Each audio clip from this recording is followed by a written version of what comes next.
जय महाराष्ट्र शेतकरी मित्रांनो, एसपी गोट फार्मिंग अँड डेअरी फार्मिंग या चॅनलवरती तुमचे पुन्हा शेअर स्वागत आहे. तर मित्रांनो, आज असा एक पॉडकास्ट येणार आहोत की ते माझ्याच घरचा आहे आणि माझ्याच आजीचा आहे. तर ते एक मोठी कहाणी आहे. तर ते कहाणी कशी सुरुवात झाली होती आणि कसा प्रवास चालू आहे आज आमच्या घरचा, ते या कहाणीमध्ये पाहायला मिळेल. तर मित्रांनो, आपण पाहूयात. तर म्हणजे तुझं नाव आणि पत्ता सांग, अगोदरचा माहेरचा, नंतर इकडचा. माझं नाव सरस्वती ज्ञानोबा घाटे, हा राहणार काठी, हा कुठे इथे का ते? तुळजापूर तालुका, उस्मानाबाद जिल्हा. हा मग तिथून मला इथं ह्या गावात दिलं. हा केव्हा लग्न झालं? माझं लग्न झालं 76ला. हा 76ला लग्न झालं. मग तेव्हा तेवढ्या इष्ट्या काही नव्हत्या.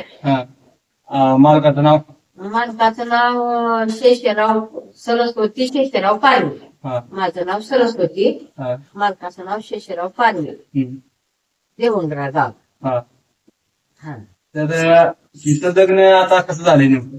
लग्न मला किती दिवसाचं झालं, किंवा त्या टायमाला सोनं असेल किंवा काय दिलं? सोनं दिलनी ना पैसा दिलनी माझ्या बापानं. हा माझी नव्हती आईनं माझ्या लग्न केलं. पण ती बी होते चुलत्यामुळं माझं लग्न झालं. चंद्रहारी घाटे ती होते ग्रामसेवक. हा मग ती इथली चुलती आमची हनुमंतराव पाटलाची देव. मग ती त्यांनी सुईरीक जमविली माझी. तिथे लग्न काय 2 किलो गऱ्यावर शिरा, 2 किलो गऱ्याचा शिराचा शिरा केलं आणि लग्न झालं. एका याच्यात गऱ्याचा भाव त्या टायमाला काय होता? तवा गऱ्याचा भाव कुठं 20 पैशाला किलो होता. हो. आणि गुळ होता 10 पैशाला किलो. साखर नव्हती का? साखर नव्हती. पण ती साखर पण तेवढं साखर खायची, परापटी तर आपली खायची की. साखर काय भाव होती? साखर होती 20 पैशाला किलो. गुळ होता 10 पैशाला किलो. हा. मग ती 1 किलो साखर घेण्यापेक्षा 2 किलो गुळच घेतलेला बरा वाटायचा आम्हाला. गुळाचाच प्यायचा, कावळीच्या मुळ्या टाकून. कावळीच्या मुळे? कावळीच्या मुळ्या. कावळीच्या मुळे? कावळीची मुळी म्हणजे रानात वनस्पती राहते. आता आहे का ती बघायला? आता बी हाय, पण त्याचा आता फोन पेते. श्वासिक चहा होत होता, गुळाचा चहा श्वासिक होत होता. मग ती करून प्यायचं. घरी बी राहायची, पाऊस काळही राहायचा. इथं बी आलं तर सासू नव्हती, सासरा नव्हता. नंदा 3 होत्या. नंदावाचे लग्न झाले, त्यांनी त्यांच्या घरी होत्या. एक भाव्या होते, म्हणजे आमच्या मालकाचे थोरले भाऊ. त्यांनी पण लातूरलाच राहत होत. इथं गावावर कुणीच राहत नव्हतं. घर पडकं होतं, शेत पडक होतं. शेत होतं 4 एकर, 2-2 एकर शेत येत होतं आम्हाला. मग ते पडकच होत. त्यांनी तिकडं राहायचे, इकडं तिकडं हिंडायचे. आई बाप नसल्यावर लेकरं कसे राहते, असं होतं परिस्थिती आमची. मग ती लग्न झालं 77च्या. तर मार्चच्या 76च्या मार्च महिन्यात लगीन झाले. आता तेवढी तारीख काही आठवत नाही, पण शिमग्या पाडव्याच्या मध्ये झालं. काय होतं, राहायला कसं होतं? राहायला शेत हाय 4 एकर, दोघा भावात 2-2 एकर शेत येत होतं. मग ती शेत पडक होत. मग ते आम्ही मजुरी करायला चालू केलो.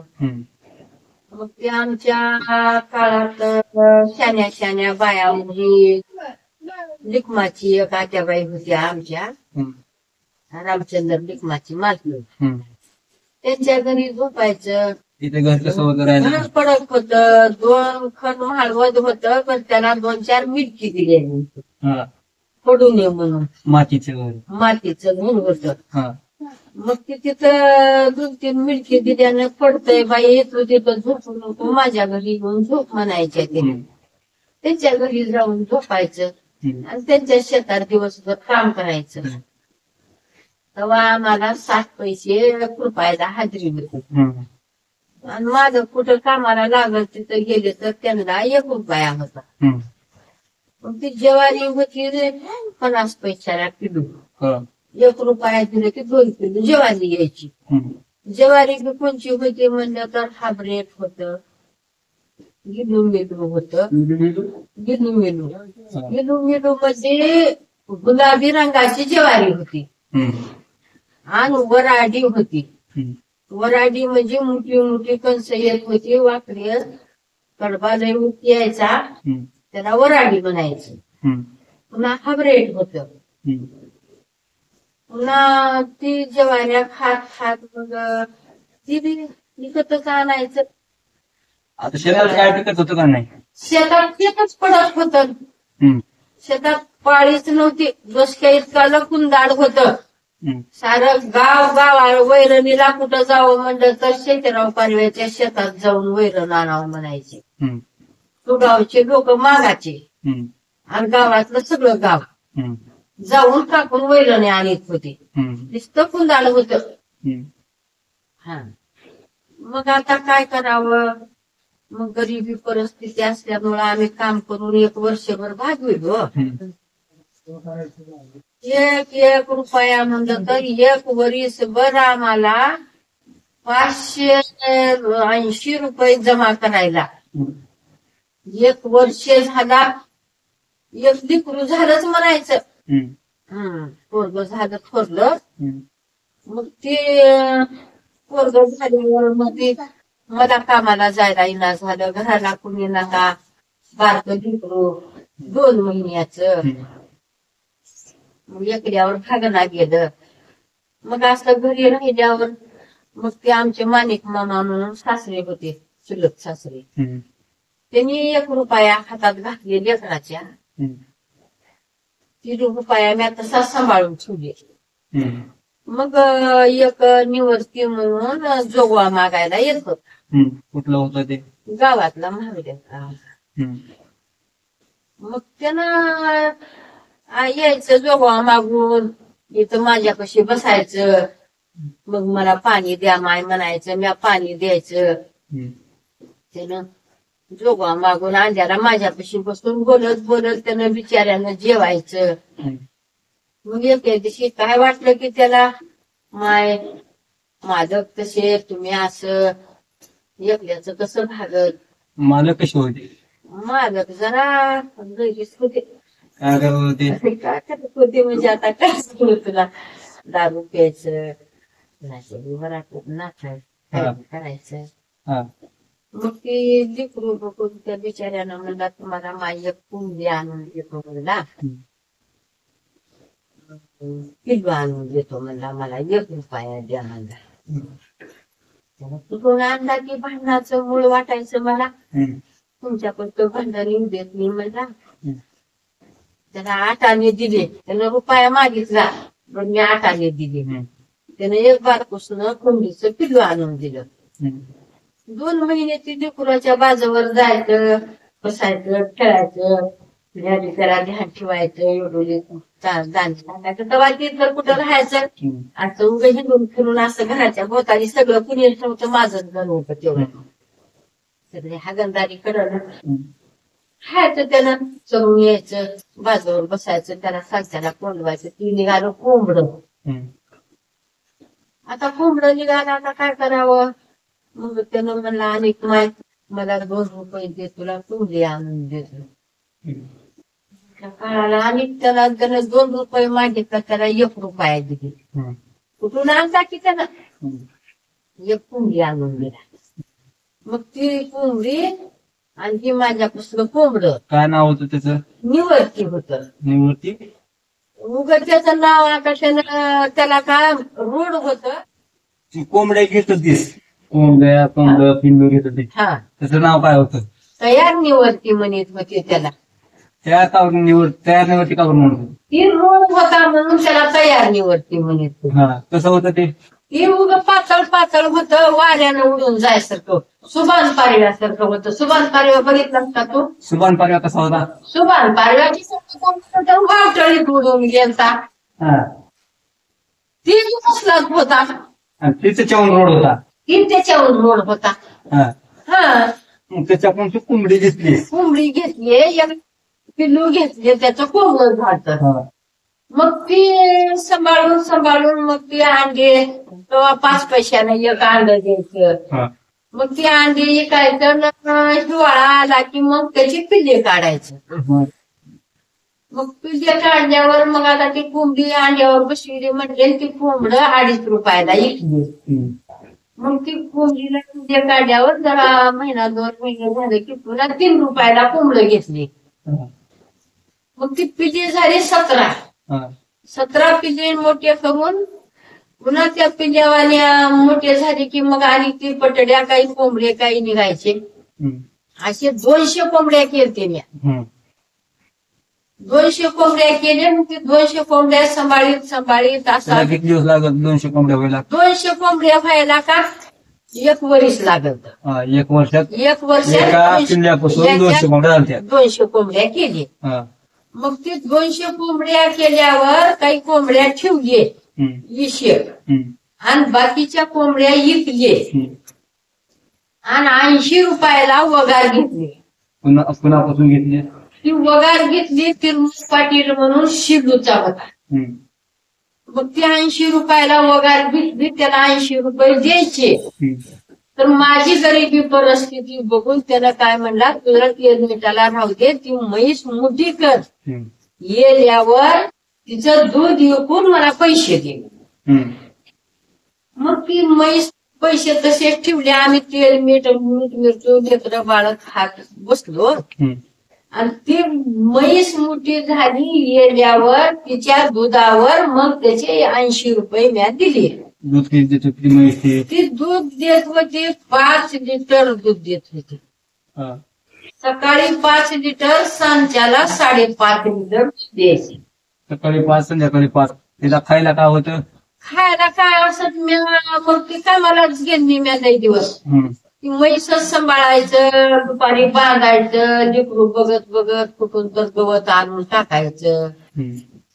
मग ती 5 लिटर दूध द्यायचं. बस तिला किती आम्हाला होती तेव्हा 2 रुपये हजेरी झाली. मग ती घेतलीच्या कामाला आणि असं खुरपायच्या कामाला 1.5 रुपया होती. मग ते रुपयाला लिटर दूध होतं. सकाळी 5 रुपयाचं, सांच्याला 5 रुपयाचं दूध विकायचं. मग 10 रुपयाचं दूध यायचं. आम्हाला ते चांगलं वाटायचं. मग काम सोडून दिले, मी त्या म्हशीलाच राखीत राहिले. मग ती रोजचं 10 रुपयाचं दूध इकीत मग ते 200 रुपये झाले. मग ती सोपान भुत्या, आमच्या घराच्या शेजारी एक मठ आहे. मग त्या मठात एक गोसाई राहत होते. मग त्या महाराजापासून त्या महाराजाला मधाव्रत घालून सोपान भुत्यापासून 10 रुपये शेकड्यानं 200 रुपये काढले आणि ही 200 रुपये. मग ती 100 रुपयाला एकर शेत नांगरायला होतं. मग 4 एकर शेत होतं का, ते 4 एकर शेत मी नांगरून काढलं. कोण नांगरलं? नांगरलं आमचा जावाई होता, थोरल्या भाव्याचा जावाई. मग ती गातेगावचा होता आणि गाडीवान गुरुजी म्हणून नळेगावला राहत होते. त्यांचं ट्रॅक्टर होतं. त्यांच्या ट्रॅक्टरानं 4 एकर शेत नांगरलं. काशी पडली अशी पांढरी शिपट काशी. 2 वाव काशाला होत्या कुंदाडाच्या खाली मुळ्या. मग ती मुळ्या राहत होत्या. मग ती मुळ्यानं आम्ही सगळं हे करायचं, येचायचं. मग ती शेतातल्या काश्या येचायचं, नांगरायचं. पुन्हा आणि ती एकर भराच्याच काश्या झाल्यामध्ये आणि 3 एकर शेत पडकच राहिलं. मग 3 एकर शेत पडत राहिल्यावर आणि तसेच झाल्या कशा. मग ती 1 एकर शेत नीट करून आणि एवढं शेत बंडू लोंढ्याला दिलं पेरायला. बंडू लोंढ्याला 100 रुपयाला एकरभर शेत त्यानं आधी पाळी घालायचं आणि पुन्हा फिरून द्यायचं. ती बंडू लोंढ्यानं आम्हाला शेत पाळी घातला आणि फिरून दिला. मग आम्हाला जरा बरं फल 2 पोती उडीद निघाली. याच्यामध्ये 1 एकर मध्ये 2 पोती उडीद. पोती मोठे होते, 1.25 क्विंटल 1.5 क्विंटल माल बसत होता. काळ्या धारीचे पोते होते. मग ती 2 पोती उडीद निघाल्यावर आम्हाला जरा बरं वाटलं. मग असं शेत करीत करीत मग आणि काही महाग पैसे टाकून दुसरं 1 एकर शेत नांगरलं. मग त्याच्यात रबीला, मग ती रबीला नांगरल्यावर त्याच्यात 5 पोती कर्ज निघाला आम्हाला. त्या टायमाला उडीदाचा भाव काय होता? तेव्हा 300 रुपयाला क्विंटल उडीद होता आणि 250 रुपयाला क्विंटल करडा होता. आता काय भाव आहे? आता भाव 6,000 7,000. आता बरेच पेरणार. पाऊस नसल्यामुळं पेरण्या उडदाच्या मिरगाला पेरलं तर पीक निघतंय आणि पाऊस काळ नसल्यावर उडीद मूग निघत नाही. मिरगाची पेरणी झाली तर उडीद मूग निघतंय चांगला. सोयाबीन वगैरे काय होतं का? तेव्हा सोयाबीन नव्हतं, पिवळा, वराडी, झिंगरी. झिंगरी झिंगरी म्हणजे ती पिवळ्यावणीच होती, बरं पांढरी होती. असं जुंधळ्यावणी कंस यायचे, पिवळ्यावणी कंस यायचे. पिवळा ती पिवळा राहायचा आणि झिंगरी म्हणजे त्याच्यात जरा पांढऱ्या भाकरी व्हायच्या. मग ती महिको हायब्रेड होतं. महिको हायब्रेडाचं जरा पांढऱ्या भाकरी व्हायच्या आणि दुसरं एक हायब्रेड होतं त्याच्या लालबुंद भाकरी व्हायची. मग ती लालबुंद भाकरी व्हायच्या होत्या त्याला पीक जास्त व्हायचं माल. आणि महिकुला जरा पांढऱ्या भाकरी होत्या तर त्याला जरा इकडे ज्वारी लागायची, जरा ज्वारी कमी व्हायची. असं होतं, पिकच ही होते. मग त्याच्यात मध्ये मुगी पेरायचं तुरीच्या पट्यात. मग ती मुगी काढायचं, सजगुरा टाकायचं, आंबाडी टाकायचं. आंबाडी भाताची आंबाडीची भाजी खाऊन खाऊन जो कटाळा आंबटखट. आंबाड्याची भाजी खायचं, आणायचं, त्याला उकडायचं, त्याला धुवून पिळून भाकरीत घालायचं, भाकरी करायचं आंबाडीच्या भाजीच्या. जरा मीठ मिरचू घालून तीच भाजी करायचं, खायचं. तेव्हा लई दुष्काळ होता. दुष्काळ कितीला पडलता? 72ला पडलता. लग्न कितीला झालं? लग्न माझं 76ला झालं. म्हणजे लग्नाच्या अगोदर आंबाडीच्या भाकरी, बरवाड्याच्या भाकरी खाल्लं मायबापाच्या घरी. तिकडे होती दुष्काळ पडलता. इकडं झाल्यावर पुन्हा दुष्काळ जरा बंद झाल्यावर मग लगीन झालं माझं. बाप नसल्यामुळं हिरीचे काम करायचं. माहेरात बी सुख नव्हतं रे बाबा. तिकडे माहेरात काय करते? माहेरात हिर खांदायचं, दुष्काळी बल्डिंगी खांदायचं, पुन्हा ते तळ्याचे काम, खडी फोडायचं. मोठे मोठे अवजार ढोंडे पाषाणाचे आधी सुटकीनं फोडायचं.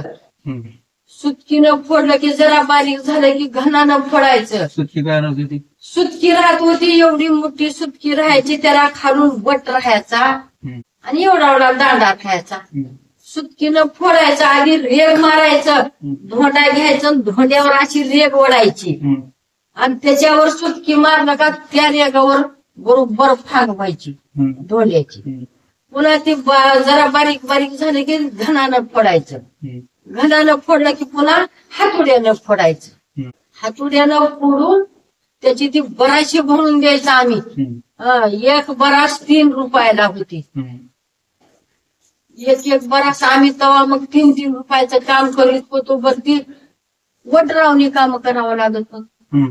मग इथं आल्यावर नव्हतं वडरावणी काम. इथं मग ते हिरीचं खुरपायचं असलं केले, हाजरी नव्हती रे. तसं करीत राहिलो. पुन्हा शेत 2 एकर दोन वाईट एकर झालं, वाईट झालं. पुन्हा 2 एकर राहिलं. हा, मग 2 एकर राहिल्यावर पुन्हा आणि असंच पैसे शिल्लक पडलं की नांगरून घ्यायचं, अनेक पेरायचं, अनेक नांगरून घ्यायचं, अनेक पेरायचं. असं करीत करीत मग 3 लेकरं झाले. हा, 3 लेकरं झाले. मग हे तुकाराम मामा पाडवे हा. 3 एकर 4 एकर वाईट झालं. वाईट झालं. मग ते तुकाराम मामा पारवे. मग ते जय जवान जय किसान साखर कारखान्याला मालकाने कामाला जायचं. आणि म्या जनावर ती म्हैस होती की साखर कारखाना कधी होता इथे? जय जवान जय साखर किसान. कारखाना आता किती साली झाला की बघ मला काही ध्यान नाही. बरं, भूकंपाच्या आधी झालाय. मग ते कारखान्याला त्यांनी कामाला जायचे. म्या जनावर लेकर बघत बघत शेतातलं करायचं. मग शेतातलं करीत करीत जेव्हा फरक पडला, 4 एकर शेत करायचं. निम्मा माल त्यांनी घेऊन जायचं, निम्मा माल आम्हाला ठेवायचं. मग असं करून 80-82 ला शेत वाटून घेतलो आम्ही. 1982 ला. 1982 ला त्या टायमाला लेकर 3 पोरं झालते. मग 3 पोरं झालते. हा, वयाला असतील ती. मग 82 ला जन्मलं की तिसरं. एक 77च्या 12व्या महिन्यात जन्मलं, एक 80 ला जन्मलं, एक 82 ला जन्मलं. तर असं 5 वर्षात 3 पोरं झाली. मग 5 वर्षात 3 पोरं झाल्यावर ते शेत म्हैस किम्या बघत राहायचं. 3 लेकरं घेऊन बारके बारके. मग ते थोरलं पोरगं घातलं 1लीला शाळेत. मग ते 1लीचं पोरगं शाळेत गेलं की मग त्याला घरी राहायला कुणी नसायचं. टोपल्या खाली भाकरी ठेवायचं, वरी मोठा धोंडा ठेवायचं. मी शेताला जायचं 2 लेकरं घेऊन. 2 लेकरं घेऊन शेताहून आलं की सांच्याला भाकर भाजी करायचं, धार काढायचं म्हशीची. पाणी होतं, बस स्टँड पशी आड आहे, त्या आडावरून शिंदून पाणी आणावं लागत होतं. मग ते पाणी बी आणायचं. किती खोल होता आड? आड होता 3 पुरुष. 3 पुरुष म्हणजे 21-22 फूट खोल होता. मग तिथून पाणी आणायचं. कसं वडायचं, कसं काढायचं? वडून घागरीनं हाटावर सोलनं वडून आणायचं. हा, मोठ्या मोठ्या घागरी होत्या, लई ताकद होती माझ्यात. घागरी किती लिटरच्या होत्या? घागरी होत्या काय तर 30 लिटरची घागर असेल. कसल्या घागरी होत्या? लोखंडाच्या एवढ्या मोठ्या घागरी होत्या. तसली घागर भाजरी वडीत होती म्या. मग घागरीनं पाणी आणायचं. 5 घागरी पाणी आणलं का 3 लेकरं आम्ही दोघं नवरा बायकून एक म्हैस भागायची. पाणी आणायचं, सगळं काम करायचं. 4 ला उठत होते मी. 4 ला उठून मग सकाळी 7-8 वाजता कामाला जायचं शेताला. तुळशीला मिरला पद्याचा, मुगाचं घेतलं, उडदाचं घेतलं, हायब्रेटाचं घेतलं, तुरीचं घेतलं. आधी हायब्रेट कापायचं, गुत्ते घ्यायचं. 1 पोत हायब्रेट कापायचं, खुडायचं, त्याच्या पेंड्या बांधायचं, त्याचं फुबाड लावून द्यायचं. कोण कोण? सुभाष ताक बुडव्या आणि आम्ही. ही दोघं नवरा बायकून, आम्ही दोघं नवरा बायको. 4 माणसांनी आम्ही ते काम करायचं. किती एकर होत? 10 एकर होतं जळकीत. तेवढं काम करायचं आम्ही. तेवढं हायब्रेट कापायचं, पेंड्या बांधायचं, खुडायचं आणि तेवढं मिस्त्रीतून काढून द्यायचं. 1 पोत काळ्या धारीचं त्याचं झालं, आम्हाला त्यानं 2 पायल्या ज्वारी द्यायचं. जळकी कुठे यायची? जळकी हाय तिकडं लांब, मोहदापूर वाटकड. इथून चिखलातून काय तर 3 किलोमीटर असत. चिखलानं जायचं शेतातून. नाही, आपल्या शेतातून नाही, असं गावातूनच मधून जायचं.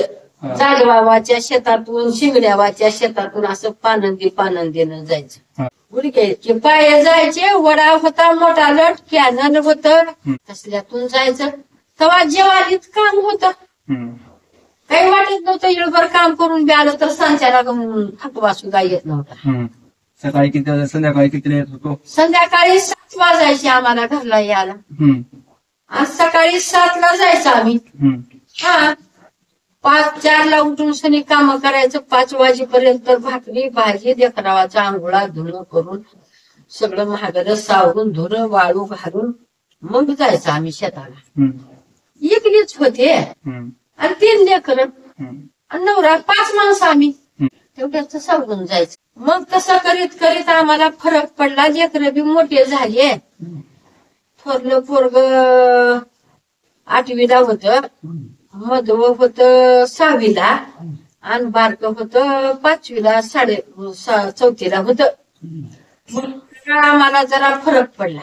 मग ही लेकरं बी मग शाळा सुटली की शेताकडे यायची. मग ते तुकाराम मामा पारवे त्यांनी आम्हाला हिर मंजूर करून दिली. त्यांनी काय करत होते? जवार योजनेतली. त्यांनी दूध डेअरीचे चेअरमन होते, गावातले सरपंच होते. मग त्यांनी आम्हाला जवार योजनेची हिर मंजूर करून दिली. मग तेव्हा आम्हाला हिरीला 17,000 रुपये मंजूर झाले. 21 फूट खोल, 27 फूट गाड्या घेर बुडात निघून द्यायचा आणि वरून 30 फूट धरून 3 फूट आम्हाला सदर सोडली. तर त्या टायमाला मंजूर झाली. हा तर ते टाइम कोणता होता? म्हणजे वर्ष कोणतं चालू होतं? 1900. मग ते दुष्काळ साली ते आम्हाला हिर मंजूर झाली. 9,000ला आम्ही गुत्त दिलं. 3 परसाचं. 3 परस म्हणजे 21 फुटाचं. 21 फूट खोल, 27 फूट गाड्या आणि वरून 3 फूट सदर असं खंदून आम्हाला द्यायचं. आम्ही बी गुत्त्यात होतो. मग त्या बागेत आम्ही 3 हिरी गुत्त्या घेतलो होतो. इट्टल गुत्ते आणि प्रल्हाद आप्पा नरवाडे आणि आमची ही 3 हिरीचं काम चालू होतं. आमच्या हिरीत आवाज घातलं की आमच्या हिरीचं करायचं, त्यांच्या हिरीत आवाज घातलं की त्यांच्या हिरीचं करायचं, त्यांच्या हिरीत आवाज घातलं की त्यांच्या हिरीत करायचं. असं मिळून आम्ही 3 हिरी एकदाच गुत्त्या घेऊन आम्ही काढलो. हिरीला आवाज घालायला का आवडत त्या टायमाला? हिरीला आवाज घालायला 16 रुपयाला एक आवाज होता. आधी ते तोटे जर आम्ही आणलो आणि आम्ही जर होलो पाडलो तर 10 रुपयाला होता. त्या टायमाला होलोचं फिल्म पडायचं. ट्रॅक्टर वगैरे कसं काही नव्हतं. ट्रॅक्टर होते, भंडाऱ्याचं ट्रॅक्टर येत होतं. त्याच्या संग माणसं आले तर 17 रुपयाला आणि त्याच्या संग माणसंही नाही गेले. आमच्याच गुत्त्यातले माणसं घातलं तर आम्ही 10 रुपये देत होतो त्याला एका आवाजाला. तेव्हा मग 20-25 आवाज घालीत होते तर 200-250 रुपये आम्ही त्याला देत होतो. तर असं करून आम्ही हिर घातलो खाली. आम्ही कामाला जायचं त्याच्यातच आम्हाला हाजरी यायची. एक आवाज आमचा त्याच्यात व्हायचा. सणवार आयतवार माझे लेकरं येत होते. सणवारी दुपारून केलं की त्यांना 1 रुपया द्यायचं आणि आयतवारी हिळभर लेकरावानी काम केले का त्यांना 2-2 रुपये द्यायचे. सतू पापा दिलीप ही हिरीवर काम करायची पोरं. तेव्हा किती होते? तेव्हा एक होतं 8वीला, एक होतं 6वीला आणि एक होतं 4थीला. तर त्या 4थीच्या बी पोराला आम्ही परिस्थितीमुळे घ्यायचं कामाला. मग त्याला बी 2 रुपये 3 रुपये त्याचेही मिळत होते. सणवारी दुपारून आणि आयतवारी इळभर काम करायचे. मग त्याचे 3 म्हणलं तर आम्हाला याचे 8-9 रुपये मिळायचे. तेवढेच आम्हाला. त्या टायमात माणसाला बायावाला हजेरी का? बायावाला 2 रुपये, गड्याला 4 रुपये हिरीच्या कामाला. असं आम्ही हिरीचं काम केलं. मग हिरीचं काम केल्यावर पावसाळ्यात पाणी आलं हिरीला. आम्ही ऊस लावला 1 एकरभर. ऊस लावला ना उन्हाळ्यात पाणी गेला. आता काय करावं म्हणलं. मग चेअरमन शिवाजी चेअरमन आणि गुंडीराव जाधव ह्या दोघांनी आम्हाला 200 रुपये दिली आणि बोर पाडायला सांगितलं. मग तेव्हा आम्हाला 5 फुटी उडीसन कर्ज झालं की ती इकून आम्ही 5,000 रुपये ठेवतो. मग त्यांनी ह्यांनी काही पैसे देऊन आम्हाला 10,000 रुपये लागले बोर पाडायला. किती? 300 फूट बोर. त्याच्यात दुष्काळ 13वा महिना. बोर पाडायला गेलं. शेजाऱ्याचा एक बोर होता त्याच्याकडे सगळं पाणी जाण्यानं आमचा बोर खाली जायला गेला, त्याचा ती एवढा रविनी गड्डा मध्ये मुडून पडला. हैदराबादला गेले, इकडं गेले, तिकडे गेले, ती गड्डी आणायला, ती काढायला, ती निघायला गेलं. हरभरा होता, ती बी हरभरा सगळ्या मोटरसायकला मोठ्या मोठ्या तरका फिरवून फिरवून ती हरभरा बी गेला आमचा. पैसे महागारी द्या म्हटलं तर पैसे महागारी दिना झाले. आमचा तर बोर अर्ध्यातच बंद पडला. आता काय करावं? आम्हाला चेअरमन चांगला होता बिचारा, गुंडेराव जाधव बी चांगला साथ दिला आम्हाला. आम्हाला म्हणले दुसरं काहीच बोलायचं नाही. आमची हरभऱ्याची नुकसान झाली, आमचा बोर बी अर्धावट झाला. आमचा बोर फेल गेला असता तुम्ही पैसे घेतला. आमचा बोर मुडून पडला, आम्हाला पैसे पाहिजे नाही, आम्हाला बोरच दुसरा पाडून द्या म्हणजे. गाड्या जाऊ द्यायचं नाही शेतातून म्हणजे आम्हाला. मग आम्ही गाड्या घेऊन धरलो त्यांच्या. आम्हाला दुसरा बोर पाडून द्या. गाड्या नव्याच्या होत्या लातूरच्या. मग ती गाड्यानं बोर पाडून दिला तर आम्हाला गाडी जाऊ देत, तर आम्ही गाडी जाऊ देत नाही म्हणलो.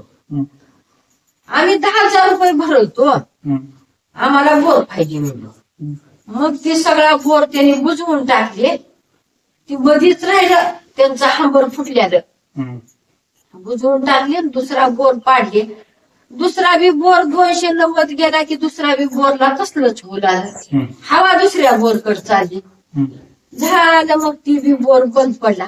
आता आम्ही हे करीत नाही म्हणजे मग काही 10-5 रुपये उरलेले तेवढे आम्हाला महागारी दिले आणि दुसरा बोर तेवढा 290 घालून दिले.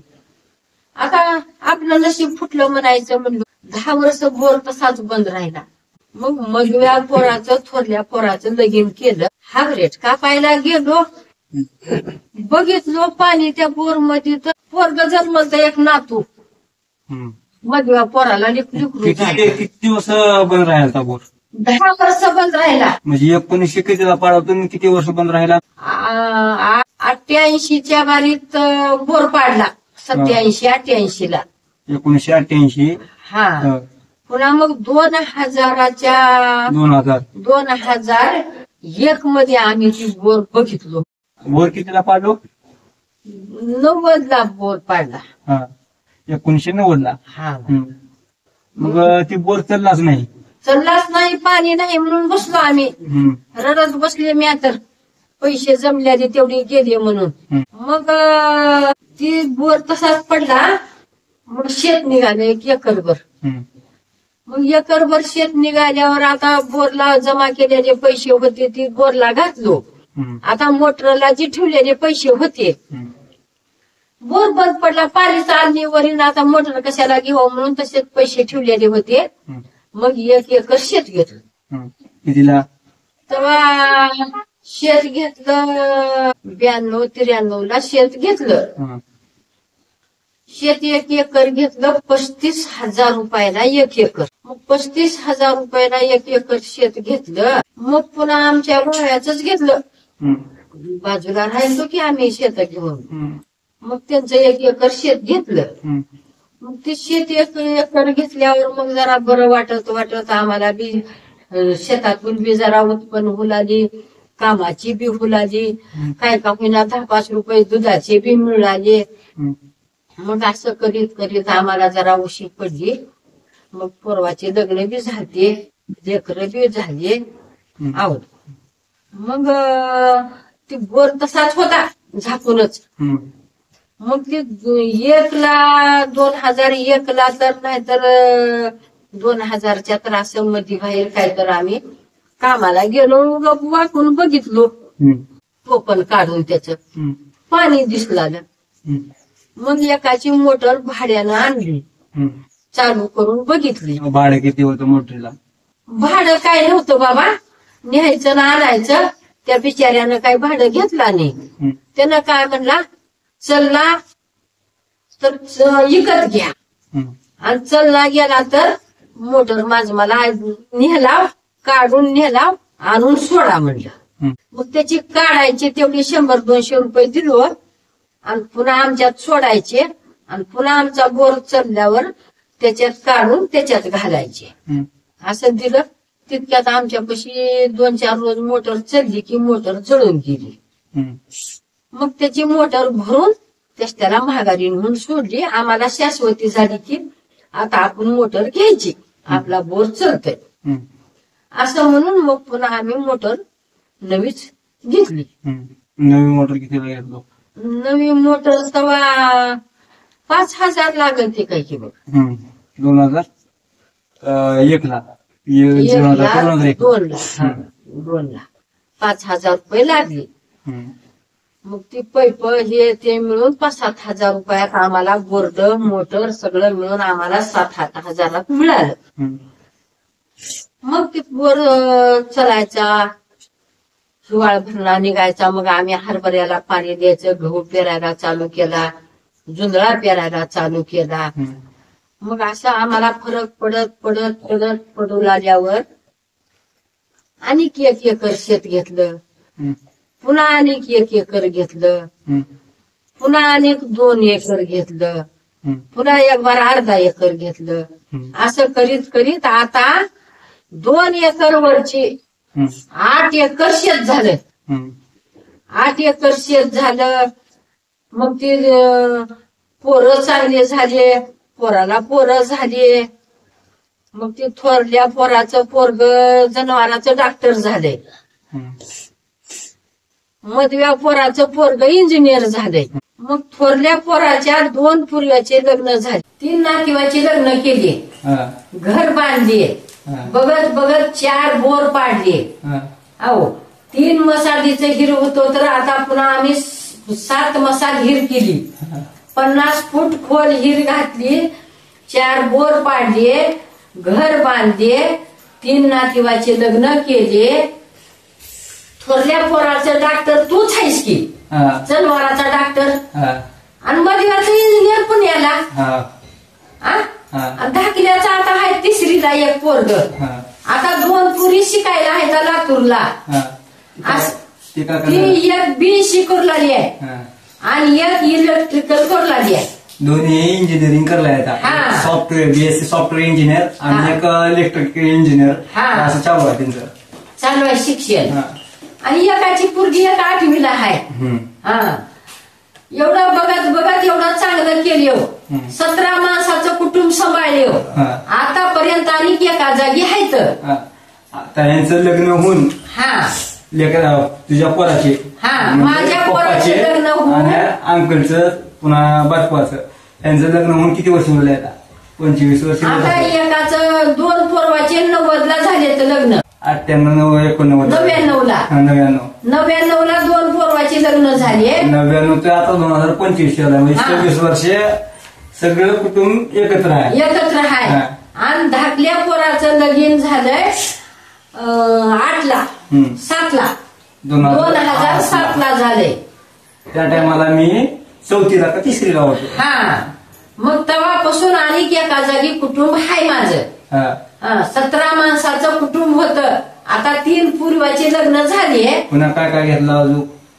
ट्रॅक्टर घेतलं, शेतात शेड केलं जबरदस्त. किती पत्राचं शेड आहे? किती जनावर बसते शेड मध्ये?